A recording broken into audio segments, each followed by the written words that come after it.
for the 2024 cabinet calendar.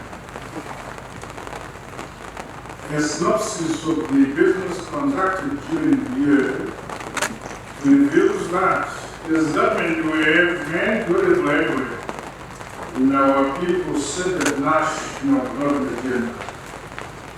In this respect, during the course of the year, we crafted, reviewed, and implemented impactful policies, programs, as well as projects in our quest to fulfill the collective aspirations of our citizens.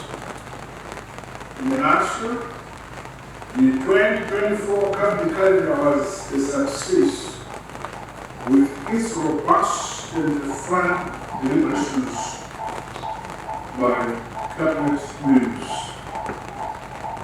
These discussions were facilitated by the greatly improved quality of memoranda submitted to cabinet. Guided by the principle of collective responsibility, it was pleasing that as ministers, you rose above the respective sectoral interests in favor of objectivity and common national good, with coordination being more serious and congratulatory ministers.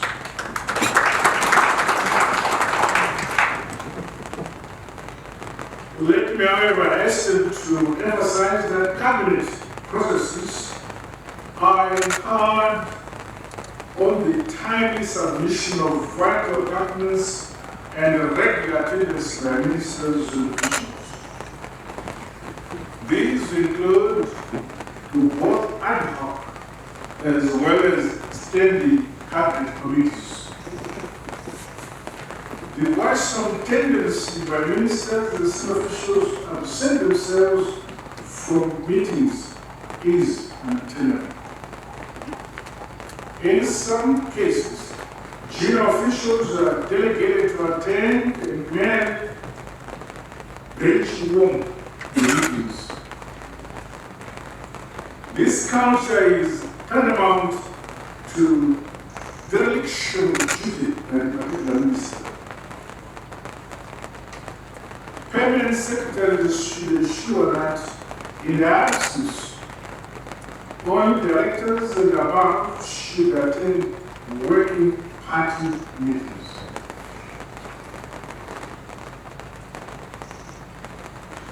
In the coming 2025 calendar year,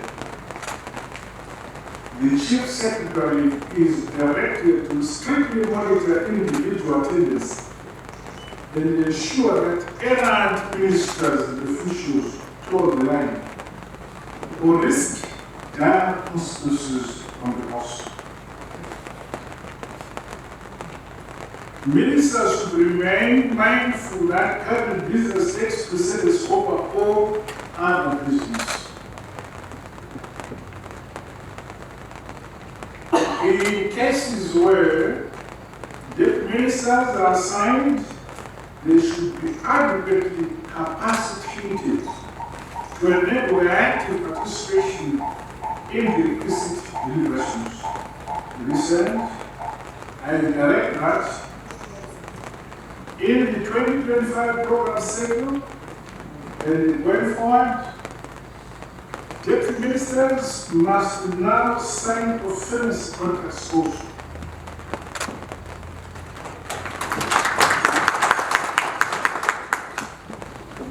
It is incumbent upon ministers to ensure that their deputies are comprehensively briefed on government business and given leadership for effective involvement in government business.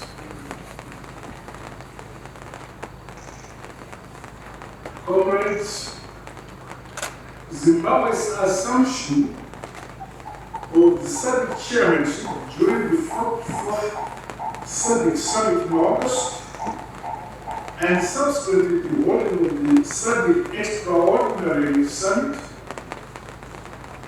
place the spotlight on the country's organizational and diplomatic capabilities.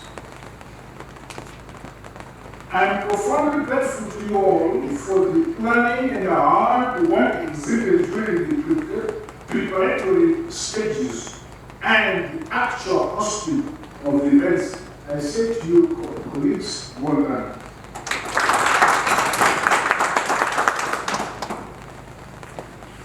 Following my declaration of the state of disaster for the 2023-2024 summer season due to the El Nino-induced drought, sufficient grain continues to be distributed to beneficiaries under the Food Deficit Mitigation Program. The timely delivery of food aid as well as agricultural inputs to our people at grassroots level must be prioritized, while complaints that transport costs are sometimes passed on to our people must honestly be addressed. I therefore challenge the relevant ministries, the department and agencies, to apply themselves and devise strategies that will increase transport and logistical efficiency in getting aid and support for it.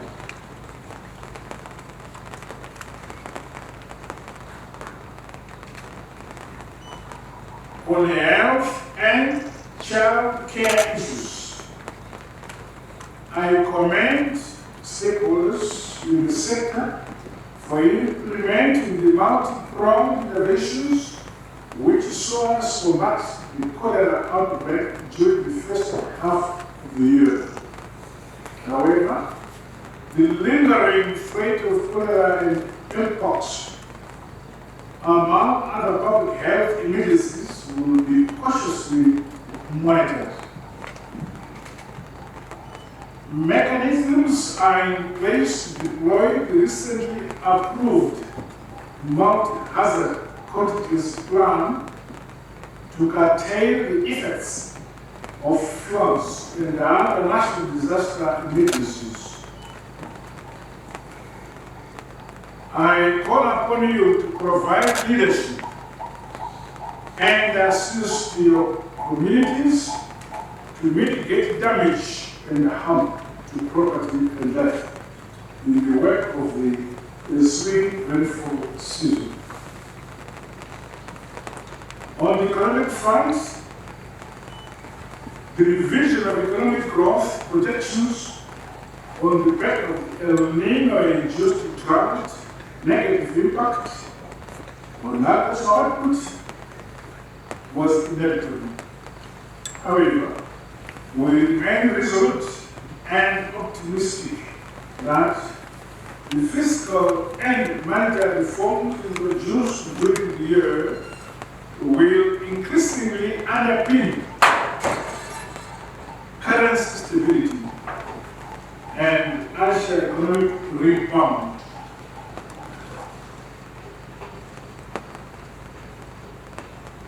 Our energy sector continues to experience shortages of electricity on account of flood generation at Kariba Hydro Power Station. The improved use and exploitation of renewable energy sources in the country, particularly solar energy, by companies and households, continues to reduce national green power demand. The initiatives by ZESA through new models of independent power producers are welcome moves to crowd in the private sector in power generation, specifically for their respective energy needs. More campaigns should be mounted to encourage our people in both rural and urban areas to adopt the renewable energy for domestic use. It is encouraging that the housing stock in our country is modernizing and improving in both quality and quantity. Government will, for its part, continue to channel resources towards housing delivery, as well as the upgrading and rehabilitation of both residential and institutional accommodation nationwide. The strides made by local authorities during the course of the year are commendable. These include the conclusion of master plans by most local authorities. There are also glimpses of mindset change within that sector. Regrettably, cases of corruption emanating from the sector remain worrisome.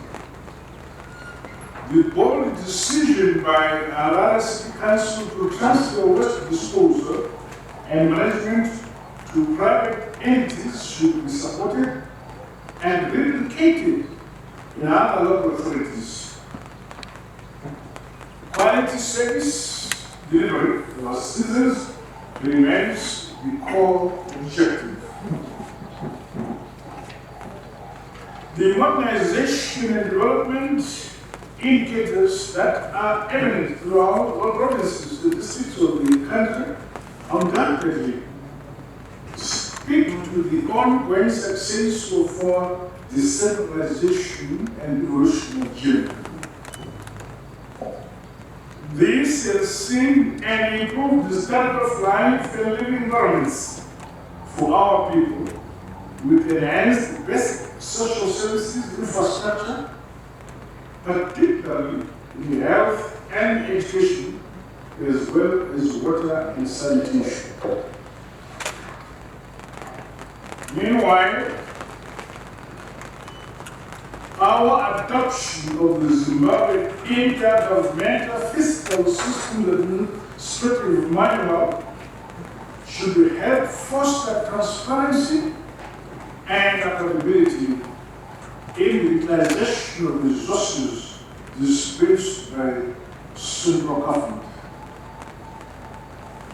My administration continues to prioritize the digital economy and empowerment of youth, women, and small and medium enterprises.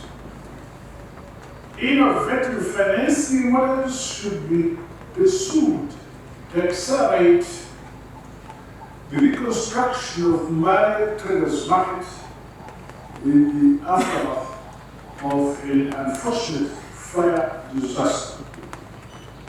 Equally,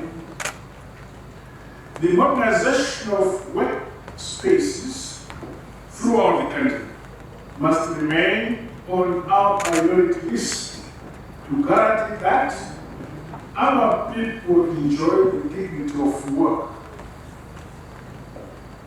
The digital technology revolution is the cornerstone of modernization, industrialization, and efficient service delivery to drive sustainable economic growth.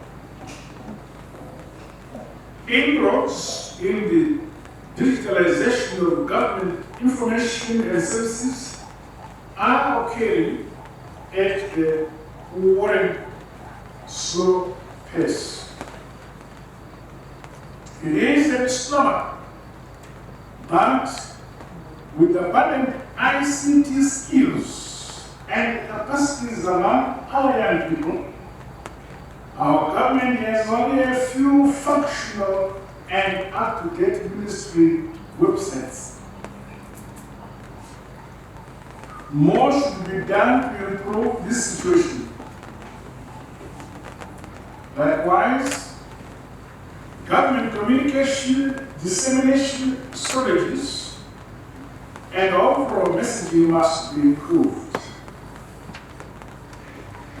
As we close the year and set the agenda for 2025, the need for structural transformation of our ministries, departments and agencies to propel our Vision 2030 is of paramount importance. We witnessed the role of ADA in empowering critical aspects of our agricultural food systems and transformation strategy, along with entities such as Zoom Trade on the trade side, and the institutions of higher learning with regard to science, technology, and innovation. Similar pursuits must therefore be made to identify strategic agencies within your respective ministries to increase impactful programs at both the grassroots and macroeconomic levels.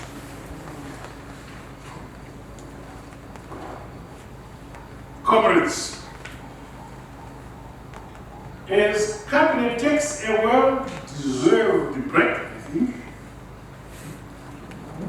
let us take note that we are not shutting down government business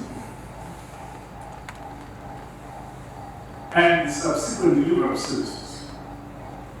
Mechanisms must be put in place in your respective ministries to balance the demands of family and associated festivities with serving the people of our great land, Zimbabwe, who have trusted you with that responsibility. The service delivery demands of the people of Zimbabwe must be responded to tirelessly. After all, we are a government by the people and for the people. In conclusion, I thank you individually and collectively, including our Chief Secretary and our Chief Secretariat, for working tirelessly and diligently throughout the year for the good of our motherland, Zimbabwe.